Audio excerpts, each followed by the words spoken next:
Hi friends, இன்றைக்கி நம்ம வீட்டில் ரொம்ப சிம்பிளான சூப்பராக டேஸ்டியாக ஹெல்த்தியான ஸ்நாக்ஸு சத்துணவு மாவு போட்டு செய்ய போகிறோம்.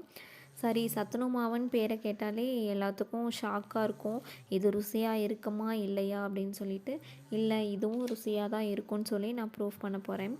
முதல்ல ஒரு பவுல் எடுத்துகிட்டு மாவை ஆட் பண்ணிக்கோங்க. மாவில் கொஞ்சம் கொஞ்சமாக வாட்டர் ஆட் பண்ணி மிக்ஸ் பண்ணிக்கோங்க. நல்லா மிக்ஸ் பண்ணிக்கோங்க. கரெக்டாக மிக்ஸ் பண்ணிக்கோங்க. வாட்டர் அதிகமாகிடுச்சுன்னா நீங்கள் தோசை தான் சுட வேண்டியிருக்கும். அதில் தோசை சுட்டாலுமே நல்லா தான் இருக்கும். இருந்தாலும் நம்ம இன்றைக்கி புட்டு தான் செய்ய போகிறோம். அதனால் புட்டு பதத்துக்கு கரெக்டாக மெயின்டைன் பண்ணிக்கோங்க. அடுத்தது இட்லி பூசியில் வாட்டர் ஆட் பண்ணி மாவை போட்டு ஸ்டீம் பண்ணிக்கோங்க. ஸ்டீம் பண்ணுறதாங்க ஹைலைட்டு. 5 மினிட்ஸு நல்லா ஸ்டீம் ஆனதும் ஒரு ஸ்மெல்லு வரும் பாருங்கள், அது பயங்கரமாக இருக்கும்.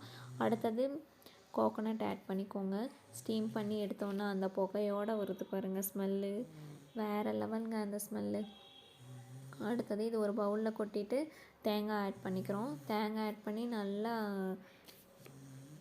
பெரட்டிக்கோங்க. நல்லா பெரட்டினிங்கன்னா அவ்வளோதாங்க, ரெடி ஆகிடுச்சு.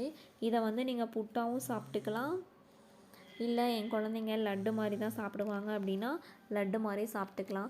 நிஜமாகவே இதை சாப்பிட்டு பார்த்த உடனே எனக்கே தோணுச்சு, நானே ரொம்ப ஷாக் ஆகிட்டேன். செம்ம டேஸ்ட்டாக இருந்ததுங்க. நான் இத்தனைக்கும் சர்க்கரை ஆட் பண்ணல. இதுலேயே நல்ல சர்க்கரை இருக்குது.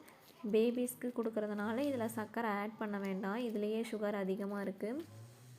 ஸோ கைஸ், நீங்களும் ட்ரை பண்ணி பாருங்கள். ஈஸியான ஹெல்த்தியான ஃபுட்டு, முக்கியமாக பார்த்திங்கன்னா பட்ஜெட் ஃப்ரெண்ட்லியான ஃபுட்டு.